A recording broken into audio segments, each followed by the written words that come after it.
Hey, welcome to EPN. My name is Victor Lucas, and we bring you the latest in everything cool every single day. And thank you so much for the happy birthday shout-out, Jordan Strang. Happy birthday to you. We got you this rundown. Disney and Marvel's gamble on Black Panther has paid off. Big time. The new superhero movie debuted in theaters across North America late last night and exceeded expectations to earn more than $25 million.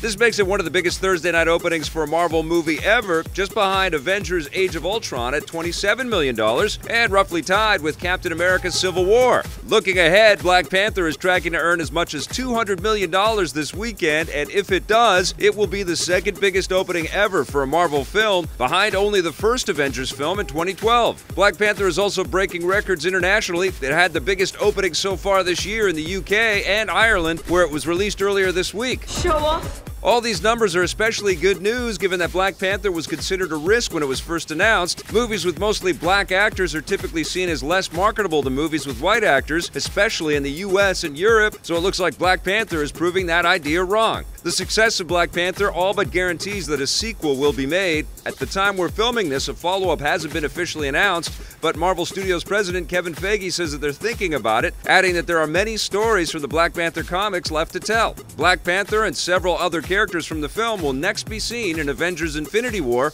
which hits theaters this summer. Ready to go! One of the year's biggest eSports events has just kicked off in Montreal. The second annual Six Invitational has begun, with the top players from all over the world competing in the tactical team-based shooter Rainbow Six Siege. The 6-day competition will see 16 teams go head-to-head, with up to $500,000 in prize money up for grabs. This is only the second year of the Six Invitational, and Ubisoft began hosting the tournament after it became apparent just how popular Rainbow Six Siege is with the esports community. It's all part of their continued support of Siege, which is still getting a steady stream of new content years after launch, as part of Ubisoft's embrace of the games-as-service model, which they hope to replicate with other franchises going forward. The 2018 World Champions will be crowned when the Six Invitational concludes on Sunday night. We'll be bringing you coverage from the event throughout the coming days, so stay tuned to our channel. The makers of another big competitive game are making it easier for players to get into esports. Rocket League developer Psyonix has announced that the new Tournaments mode for the game will begin rolling out this spring, with a beta test kicking off on the PC before the end of the month. The Tournaments mode was first announced last year and will give players a built-in way to set up their own multi-match tournaments and then compete with other teams, just like in the professional esports circuit. The idea is that this will make it easier for aspiring pros to practice and get used to how the game is played in real-life tournaments, and other big esports titles have already implemented similar features in their games. Rocket League quickly spawned a large esports community after it was released in 2015, and this has helped drive the game's popularity even further.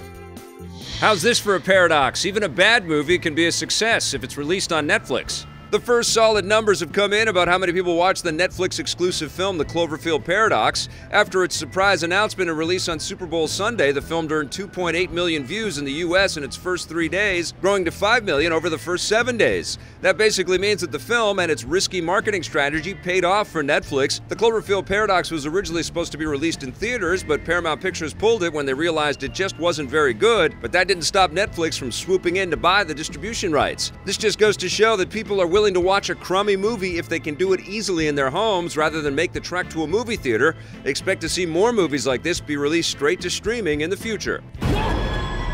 PlayerUnknown's Battlegrounds is selling like crazy, but it may have peaked. Battlegrounds developer Bluehole has announced that they've now sold more than 30 million copies of their hit Battle Royale shooter, and that's just on the PC. On the Xbox One, it's sold an additional 4 million since it launched in December. Needless to say, these numbers are very impressive, but it's not all good news for Battlegrounds. According to the data on Steam, the number of concurrent players has begun to drop in recent weeks. This could indicate that people are starting to get tired of Battlegrounds, which means we may have seen the peak of its popularity.